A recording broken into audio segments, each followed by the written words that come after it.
Olá, seja bem-vinda, seja bem-vindo ao Sessão Aberta, o podcast do Ministério Público Federal em São Paulo. Hoje a gente traz no programa uma análise sobre o conflito entre os poderes no Brasil. Onde estão as raízes dos atritos entre o Executivo, o Legislativo e o Judiciário? Quais são os efeitos da interferência da Justiça na política e vice-versa? E quais são as possíveis soluções para a insegurança jurídica gerada por esse cenário de conflitos? Bom, quem fala com a gente sobre esses assuntos é o Procurador da República Marcos Ângelo Grimoni, que atua no MPF na capital paulista. Procurador, o conflito entre os poderes no Brasil é uma situação recorrente e parece ter se acirrado nesses últimos anos. Quanto ao Judiciário, por exemplo, são cada vez mais frequentes as críticas sobre a interferência da Justiça em políticas públicas em questões que caberiam exclusivamente ao Executivo definir. Mas, para além da atual conjuntura política do país, é possível, a gente encontrar razões históricas para esse estado de coisas. Como é que o processo de formação do ordenamento jurídico brasileiro pode jogar luz sobre esse cenário atual? Essa é uma pergunta bem interessante e nos convida a uma reflexão sobre vários prismas.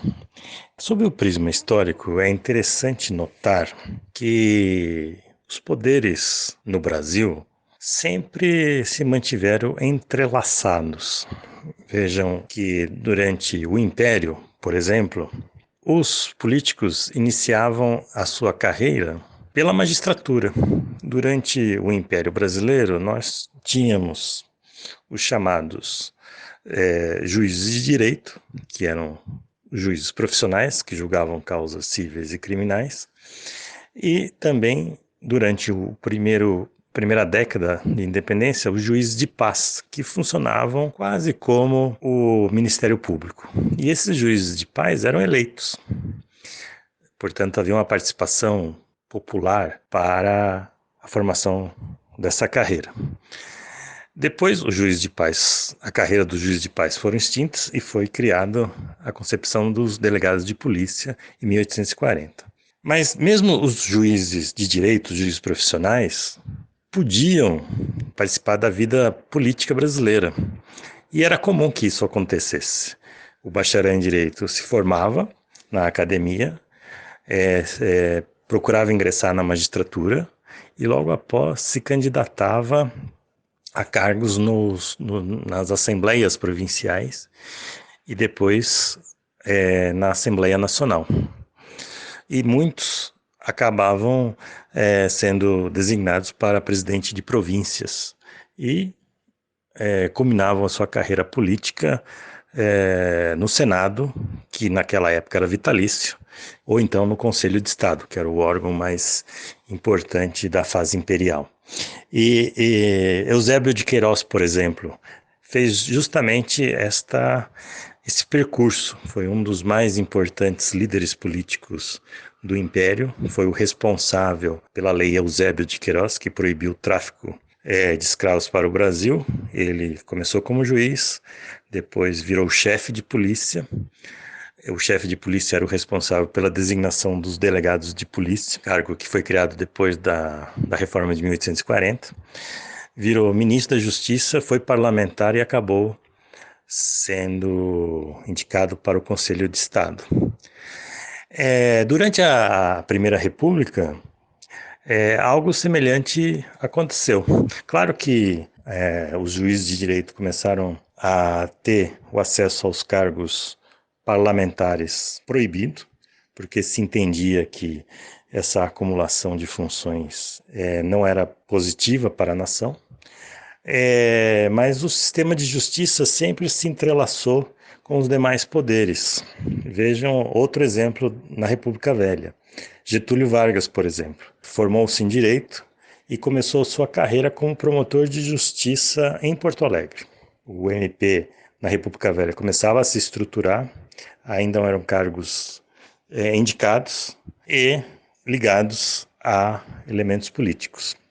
Depois ele se candidata a deputado estadual, a deputado federal, a governador e então participa da Revolução de 30, se tornando o líder político que foi. Mas ele inicia sua carreira no sistema de justiça. A Constituição de 46, ela procurou inibir esse entrelaçamento, mas com a Constituição de 67, esse entrelaçamento volta a ocorrer, porque alguns juízes federais também eram designados. E a nossa Constituição de 88, ela procurou profissionar o Sistema Nacional de Justiça, a magistratura, o Ministério Público, a Defensoria, só que ainda nós trazemos esse ranço, porque os órgãos de cúpula do Poder Judiciário, eles são designados por obra do Presidente da República. Isso ainda, vamos dizer assim, é um ranço da época imperial, na qual os principais cargos do sistema de justiça eram designados pelo imperador. E assim mantivemos essa tradição, ainda que a Constituição de 88 procurou inibi-la. Uhum.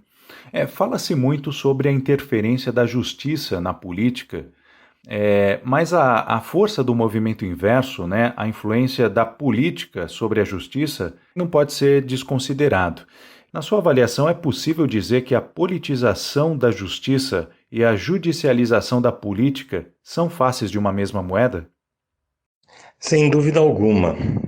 Nós temos, inicialmente, que entender que hoje as decisões jurídicas, elas estão plasmadas na política. Por que plasmadas na política? Porque as decisões dos líderes políticos acabam por se transformar em leis ou em normas jurídicas. E essas normas jurídicas, ao ingressarem no sistema jurídico, elas passam a ser analisadas pelo Sistema Nacional de Justiça, pelos órgãos que compõem o Sistema Nacional de Justiça e pelo próprio Poder Judiciário. Por outro lado, as decisões do Poder Judiciário que interferem nesse nosso sistema jurídico acabam por interferir também na política, porque as decisões de neutralizar ou prestigiar determinada norma jurídica acaba, por consequência, neutralizar ou prestigiar determinada política pública. Esse é um cenário que existe e é recorrente no mundo contemporâneo.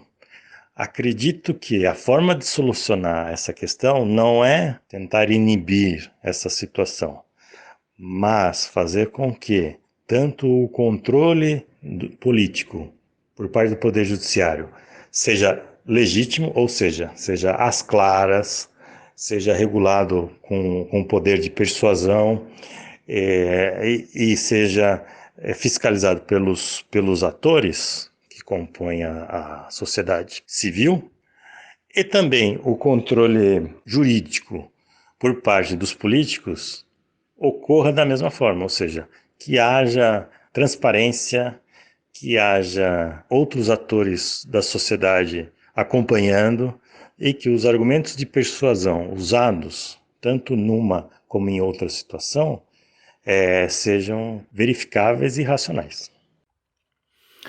A falta de clareza sobre os limites de cada poder atingiu um ponto tão elevado que algumas análises, principalmente, né, entre os apoiadores do governo federal, chegam a atribuir às Forças Armadas um certo poder moderador, né, um papel de mediação entre os poderes. Qual que é a sua avaliação sobre esse tipo de consideração?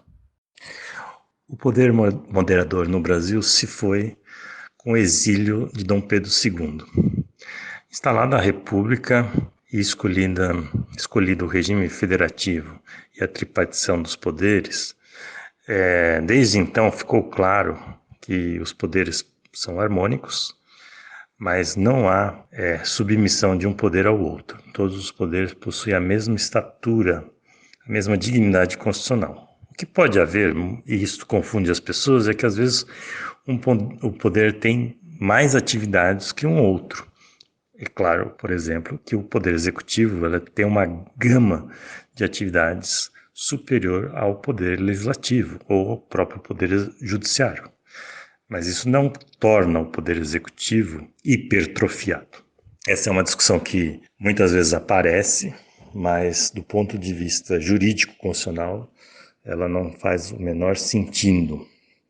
As crises que ocorrem no Estado Democrático de Direito sempre podem ser solucionadas. A Constituição sempre nos dá o caminho para a solução destes conflitos. Portanto, achar que é preciso uma parte não interessada nessa solução de conflitos é buscar uma solução fora da Constituição. Quanto às Forças Armadas, tentar mencionar a possibilidade de que elas possam exercer o papel de árbitro em conflitos entre poderes é apenas um gesto de saudosismo. Claro que nós precisamos olhar para trás para lembrar de que tanto durante a ditadura Vargas quanto durante o regime militar e mesmo durante o período entre 1946 e 1964, quando nós vivíamos numa democracia, num regime democrático, as Forças Armadas sempre buscaram para si um protagonismo. Ocorre que esse protagonismo acabou com o regime da Constituição de 88. O que a Constituição diz claramente é que as Forças Armadas estão a serviço dos poderes e não ao contrário. A gente vê, por exemplo, quando existem eleições que o Tribunal Superior Eleitoral requisita, a palavra é essa, requisita auxílio das Forças Armadas para que as eleições possam ocorrer com tranquilidade em algumas regiões mais conflagradas do país. Existiriam outros exemplos. Então, na verdade, para que nós possamos entender, as Forças Armadas estão a serviço dos poderes e não ao contrário. E acredito até, fazendo uma análise política mais divorciada das questões constitucionais, é que as próprias Forças Armadas não têm interesse em subverter a ordem jurídica nacional. Primeiro porque não há nenhum fundamento social ou político para isso. E depois porque todas as vezes em que as Forças Armadas, de uma maneira ou de outra, ingressaram no palco da política, tiveram muita dificuldade de sair. E isso criou, vamos assim, estigmas e marcas na instituição. Então, acredito que essa aventura em busca do poder, se ocorreu no passado, hoje não mais ocorrerá. Uhum. No começo da nossa conversa, o senhor traçou um panorama histórico, né, da formação do ordenamento jurídico no Brasil, até chegar à Constituição de 88. Uma das consequências da síntese, digamos assim, né, que a Constituição fez de todas essas vertentes do processo de formação é a insegurança jurídica. Qual que é hoje o reflexo disso sobre a atuação dos operadores do direito, especialmente o Ministério Público? A insegurança jurídica, é bom que se diga, não vem só apenas dos conflitos entre o que é jurídico e o que é político. Ela vem também do nosso sistema, que foi evoluindo ao longo do tempo e apenas replicou em parte modelos de outros países. Por exemplo, nós copiamos o modelo de controle da constitucionalidade na Constituição de 1891 dos Estados Unidos, com uma Suprema Corte que baliza o controle da constitucionalidade. O que é o controle da constitucionalidade? É justamente o controle que a Suprema Corte faz das leis para ver se elas estão adequadas à Constituição. Pois bem, copiamos parte desse modelo, mas não copiamos o modelo americano do precedente. Ou seja, uma vez julgada aquela matéria, todos os juízes e tribunais têm que se curvar àquela determinada decisão. Copiamos o modelo europeu de burocratização da instituição jurídica, ou seja, existe uma carreira burocraticamente orientada para o exercício da aplicação do direito. Só que na Europa, a interferência do Poder Executivo nessa burocracia autônoma ela é quase inexistente. E no Brasil, nós copiamos em parte o modelo europeu de burocracia autônoma, mas não o fizemos completamente. Isso permite que haja ingerências políticas nos órgãos de cúpula do sistema de justiça. Ademais, o mundo contemporâneo vive uma certa perplexidade, pois existe uma dificuldade, em geral, entre separar o que é político e o que é jurídico. No Brasil, isso é mais acentuado. Isso é mais acentuado porque nós temos uma Constituição que aborda vários temas, que normalmente em outros lugares são delegados para ordenamento jurídico ordinário, e ao mesmo tempo nós temos vários órgãos dentro do sistema de justiça que têm a missão institucional de proteção da Constituição, em suas várias formas. Então nós temos várias portas de entrada e uma única porta de saída, que são as decisões judiciais proferidas em última instância, ou pelo Supremo Tribunal Federal de maneira definitiva. Então, esta insegurança jurídica, ela pode ser compreendida como uma disfunção do próprio sistema e uma disfunção do sistema em separar de maneira mais clara as atribuições de cada órgão e mais fazer com que essas atribuições sejam efetivamente respeitadas. Quando se decide algum tema relevante no aspecto constitucional, aquilo tem que valer para todos os atores, sob pena de nós vivermos numa inconstante e cruel indefinição e insegurança jurídica.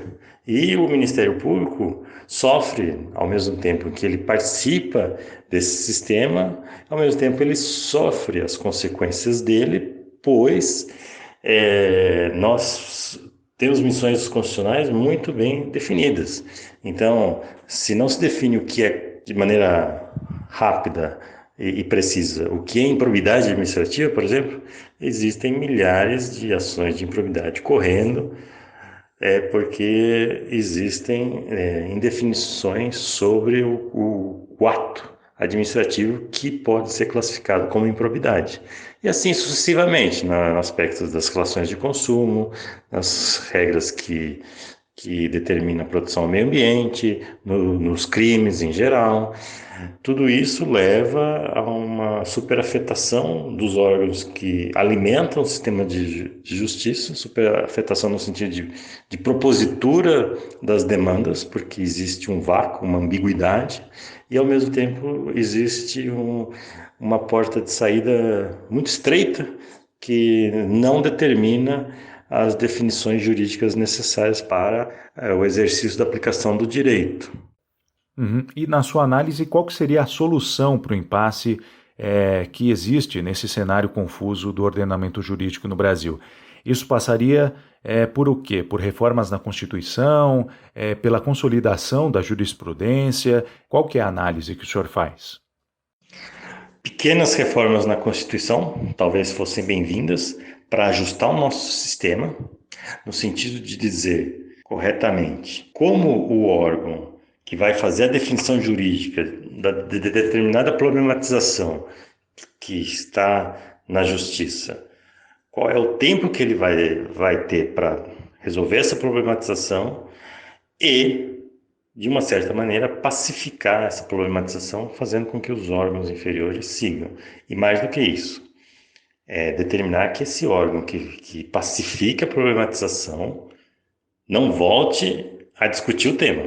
Porque é isso que acontece hoje. O Supremo decide alguma coisa, mas depois ele volta atrás e faz uma releitura ou faz uma interpretação mais equívoca do mesmo tema que ele definiu.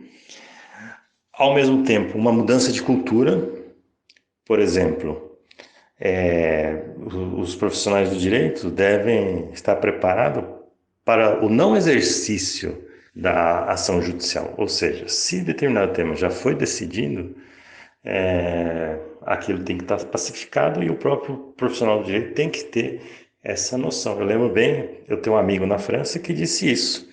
Ele procurou um sistema que é nossa defensoria pública lá, sobre determinado tema trabalhista. E o advogado dirigiu-se a esse meu amigo e disse: olha, eu não posso entrar com essa ação, justamente porque o Tribunal de a Cassação de Paris, seria o equivalente ao nosso STJ, já decidiu que você não tem direito nessa determinada situação laboral. Então acabou. Então, assim, há uma necessidade de mudança da cultura, de se desestimular a judicialização de tudo. Quando determinado tema já foi decidido e já foi pacificado, nós, profissionais do sistema e os órgãos dos sistemas de justiça também têm que respeitar. Então, uma pequena reforma na Constituição, reformas internas nos órgãos que formam o Sistema Nacional de Justiça, fazendo com que deixe bem claro que o não exercício de determinada jurisdição, quando fundamentado em precedentes da Suprema Corte ou da pacificação por parte do Judiciário, devem ser respeitados e fazem parte também do livre exercício da atividade profissional do advogado. Senão fica parecendo que só quando o advogado ingressa com uma ação, ou o profissional do direito ingressa com uma ação, é que ele está exercendo a sua atividade profissional. Quando, na verdade, a escolha pelo não exercício também é uma escolha legítima, fundada em fundamentos sólidos. E acredito que isso a gente precisa, é uma evolução que precisa acontecer para que nós possamos melhorar o nosso sistema, diminuir a influência da política na justiça e da justiça na política, e o aperfeiçoamento dos órgãos do sistema de justiça é fundamental. É fundamental para que a gente possa melhorar. Do contrário, nós vamos continuar com essas dificuldades que vivenciamos hoje. Essa foi a nossa conversa com o Procurador da República Marcos Ângelo Grimoni. E nós estamos chegando ao fim dessa edição do Sessão Aberta, um podcast produzido pela Assessoria de Comunicação da Procuradoria da República em São Paulo. Muito obrigado pela sua companhia e até a próxima edição.